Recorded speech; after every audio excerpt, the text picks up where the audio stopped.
Well my friends, আপনারা সবাই জানেন শরীরের মধ্যে কোথাও কাঁটা বিঁধলে, চাই গলার মধ্যে হোক, চাই শরীরের কোথাও, চাই মাছের কাঁটা হোক বা যে কোনো ধরনের কাঁটা হোক, যদি ফুঁড়ে থাকে, ভিজে থাকে, সেই কাঁটাটা বের করতে হোমিওপ্যাথির উপরে কোনো ওষুধ নেই। তো এই ক্ষেত্রে জেনারেলি দুটো মেডিসিন প্রেসক্রাইব করা হয়ে থাকে হোমিওপ্যাথিতে সবার আগে কাঁটা বের করার জন্য। একটা হচ্ছে সাইলেসিয়া, একটা হচ্ছে অ্যানাগেলিস।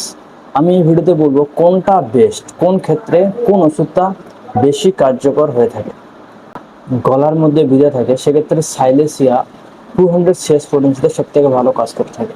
আর শরীরে যেখানে কাঁটা বিঁধে থাকুক না কেন, সাইলেসিয়া সেই কাঁটাটা বের করার জন্য সবার আগে প্রেসক্রাইব করা হয়ে থাকে এবং সেটা ভালো কাজও করে থাকে।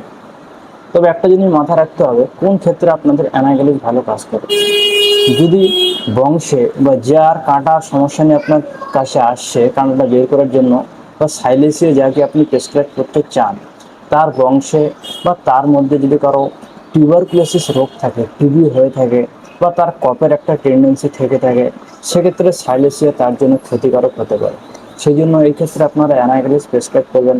অ্যানাগেলিস এই সমস্ত ক্ষেত্রে 100% সেফ। অ্যানাগেলিসে আপনাদের 200 শেষ পটেন্সিতে 2 ফোঁটা করে দিনে 3 থেকে 4 বার ঘন ঘন রিপিটেশন করলে 2 থেকে 1 দিনের মধ্যে কাঁটা বের হয়ে যায়। সাইলেসের ক্ষেত্রে সেম, যদি যক্ষার প্রবণতা না থাকে, টিউবারকুলোজ বা টিবি রোগ বংশ কারো না হয়ে থাকে, সেক্ষেত্রে সাইলেসে আপনারা চোখ বন্ধ করে প্রেসক্রাইব করতে পারেন। দুটো মেডিসিন একসাথে প্রেসক্রাইব করার কোনো প্রয়োজন নেই, যে কোনো একটাই প্রেসক্রাইব করবেন। সাইলেসিয়া 200 দিয়ে ম্যাক্সিমাম বের হয়ে যায়। যদি কোনো কারণে সাইলেসিয়া দিয়ে বের হচ্ছে না, সেক্ষেত্রে আপনারা সেকেন্ড প্রেসক্রিপশন অ্যানাগেলিস প্রেসক্রাইব করতে পারেন। অ্যানাগেলিস 200 শেষ পটেন্সিতে 2 ফোঁটা করে 1 চামচ জলের সাথে বা সরাসরি দিনে 3 থেকে 4 বার ব্যবহার করবেন, খাবেন।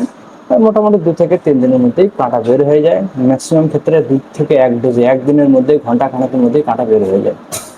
So thank you so much, by.